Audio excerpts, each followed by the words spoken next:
নমস্কার, কেমন আছো সবাই? মিতালি লাইফস্টাইলে তোমাদের অনেক অনেক স্বাগত, অনেক অনেক ভালোবাসা। প্রতিদিনের মতো আজকে আবারও হাজির হয়ে গেছি তোমাদের কাছে।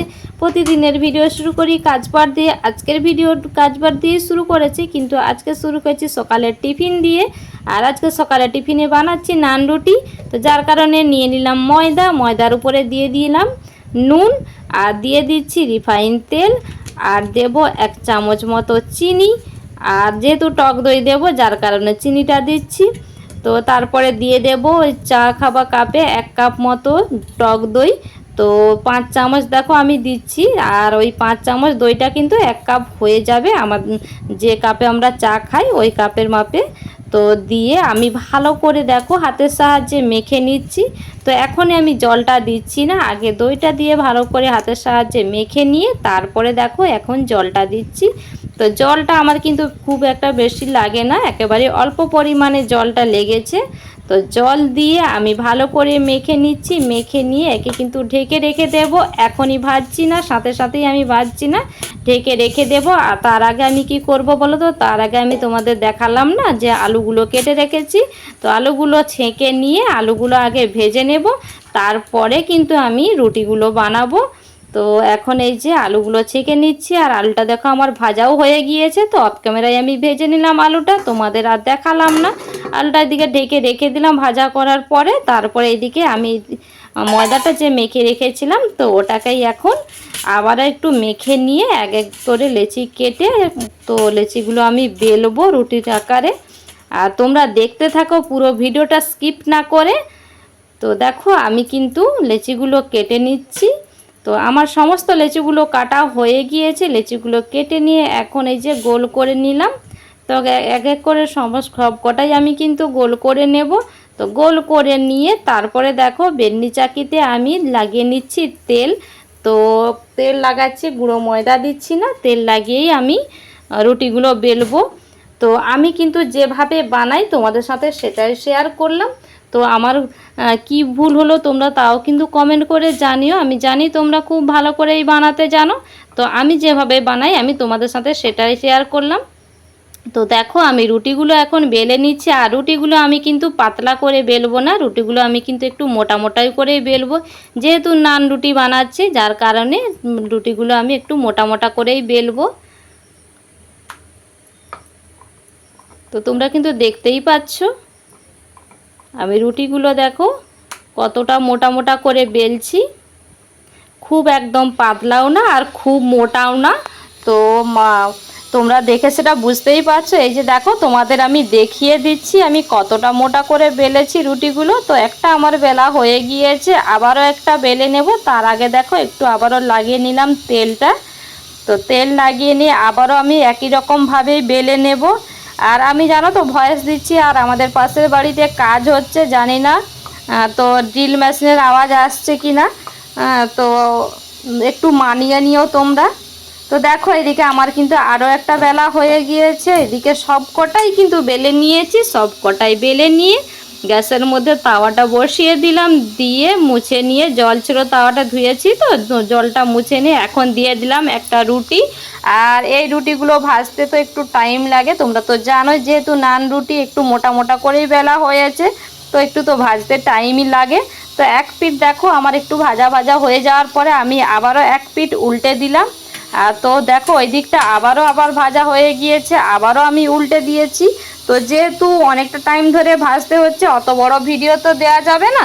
তো আমি এই সামান্য 9 মিনিট 10 মিনিট ভিডিও দিচ্ছি, তাতেই আমার বন্ধুরা দেখছে না। তো এত বড় ভিডিও দিলে তো আর কেউ দেখবে না, যার কারণে আমি কেটে কেটেই দিচ্ছি। তো দেখো রুটিটা কিন্তু আমার প্রায় ভাজা হয়ে আসছে। এখন কিন্তু এই পর্যায়ে দিয়ে দিলাম আমি রিফাইন তেলটা, খুন্তির সাহায্যে 1 চিমটি মতো তেল দিয়ে বুলিয়ে নিলাম।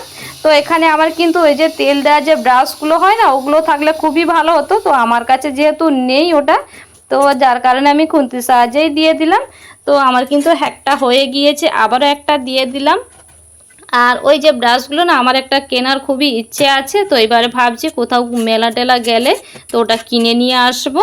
তো দেখো আমার কিন্তু সবকটা রুটি না খুব সুন্দর করে ফুলে গিয়েছিল, ফুটবলের মতো। দেখো তোমরা দেখতেই পাচ্ছ, আমি মুখে কি বলবো বলো, তোমরা কিন্তু দেখতেই পাচ্ছ প্রত্যেকটা রুটি আমার কত সুন্দর করে ফুলে গিয়েছে। এই যে দেখো কত সুন্দর করে ফুলে গিয়েছে রুটি। আর রুটিগুলো খেতে এতটাই নরম হয়েছিল কি আর বলবো, সত্যি খুবই নরম হয়েছিল রুটিগুলো। আর দেখো ওদিকে কিন্তু আমি নামিয়েছি, আবারও একটা রুটি ভাজা বসিয়ে দিয়েছিলাম। তো দেখো এগুলোও দেখো কত সুন্দর করে প্রত্যেকটা রুটি তোমাদের বলছি না ফুটবলের মতো করে ফুলে গিয়েছে। তো এই যে এইদিকে আমার কিন্তু সবকটা রুটি ভাজাও হয়ে গিয়েছে। এখন মেয়েকে খেতে দেব, মেয়ে খেয়ে স্কুলে যাবে। তো আমি একটা রুটি তোমাদের ছিঁড়ে দেখাচ্ছিলাম কতটা সুন্দর হয়েছে। তারপরে আমি কিন্তু একেবারে চলে এসেছি সন্ধেবেলায়। তো সারাদিন আর তোমাদের কাছে আসা হয় না সন্ধেবেলায়। তো বিকেলে কাজবার সেরে ফ্রেশ হয়ে সন্ধে হয়ে গেছে, সন্ধেটাও দেখালাম। তারপরে তোমাদের দাদা ভাই এলো চা খাবে, তো যার কারণে এই যে দুধের গ্লাসটা নিয়ে চলে এলাম চা বানাতে। আর দুধটা তো জানোই, তোমাদের দেখিয়েছি কাকিমাদের গরু আছে, তো কাকিমাদের বাড়ি থেকেই দুধটা নেওয়া হয়। তো এই যে চাটা আমি বানাবো, আগে সসপ্যান কড়াইটারও ধুয়ে নিচ্ছি। তো দিয়ে এইদিকে চাটাও বসিয়ে দিয়েছি। তারপরে দেখো বেরিয়ে পড়েছি মা মেয়ে। আর আমার মেয়ের দেখো মুখটা কিন্তু বেঁকে যাচ্ছে, কেন বলো তো, ও না স্কুলে গিয়েছিল, স্কুল থেকে এসে পড়তে গিয়েছিল, আবারও ওকে কিন্তু পড়তে যেতে হচ্ছে। তো এতটুকু বিশ্রাম পায়নি আজকে, যার কারণে ওর কিন্তু মুখটা এভাবে বেঁকে যাচ্ছে। তো বেঁকে গেলেও কিছু করার নেই, কি বলো তো, পড়ার ডেট আছে, তো ওকে তো যেতেই হবে। তো যার কারণে এইদিকে মেয়েকে নিয়ে বেরিয়ে পড়েছি পড়তে দিতে।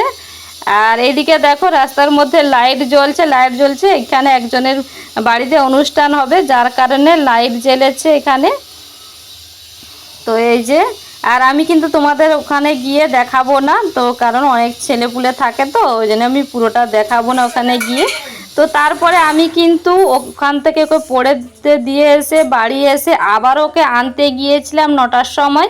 ওকে নিয়ে এসে তারপরে এখন বাজে তোমার 10টা মতো। তো এখন এই যে মা মেয়েতে খেতে বসে পড়েছি। আর তোমাদের দাদা ভাই খাবে না। তো এখন বাজে 10:30, 11:15 মতো বাজে। তো খাওয়া দাওয়া তো করলাম, তোমাদের সাথে শেয়ার করলাম। খাওয়া দাওয়া করে ওগুলো ধোয়াধুয়ি করে রেখে দিয়ে এখন এই যে শুতে চলে এসেছি, উপরের রুমে চলে এসেছি। আর এসে চেঞ্জ করে নিলাম, এত গরম লাগছে, প্রচণ্ড গরম লাগছে, যার কারণে চেঞ্জ করে নিয়েছি। আর আমি কিন্তু প্রতিদিনই কি করি বলো তো, খাওয়া দাওয়ার পরে রাতের বেলা চেষ্টা করি প্রতিদিনই বাসনটা ধুয়ে রাখতে, তো সকালের কাজটা তাতে কম হবে। তো যার কারণে কিন্তু আজকেও খাওয়া দাওয়ার পরে বাসন টাসনগুলো ধুয়ে রেখে দিয়ে তারপরে শুতে এসেছি। আর তোমাদের ওখানে গরম কেমন জানিও, আমাদের এখানে তো প্রচণ্ড গরম, তো থাকাই যাচ্ছে না। আর যেহেতু আমরা উপরের রুমে থাকি, উপরের রুমে তো প্রচুর গরম, ছাদ থেকে তাপটা আসে, তো গরমটা প্রচুর লাগে। তো কি করব, গরম লাগো যাই করো এই করে করেই কেটে যাচ্ছে। তো গরমটা প্রচুর পড়েছে কদিন হলো। আর আমাদের এখানে না আগের সপ্তাহে বৃষ্টি হয়েছিল, আর এই সপ্তাহে কোনো বৃষ্টিই নেই, কিছুই নেই, গরমটা প্রচুর পড়ে গেছে। তো চলো বন্ধুরা, আজকের ভিডিওটা আমি এখানেই রাখছি। আজকের ভিডিওটা তোমাদের কেমন লাগলো কমেন্ট করে জানিও। তো আজকের মতো বিদায় নিচ্ছি, সবাই ভালো থেকো, সুস্থ থেকো। দেখা হচ্ছে আবার একটা নতুন ব্লগ ভিডিওতে। আজকের মতো টাটা, গুড নাইট।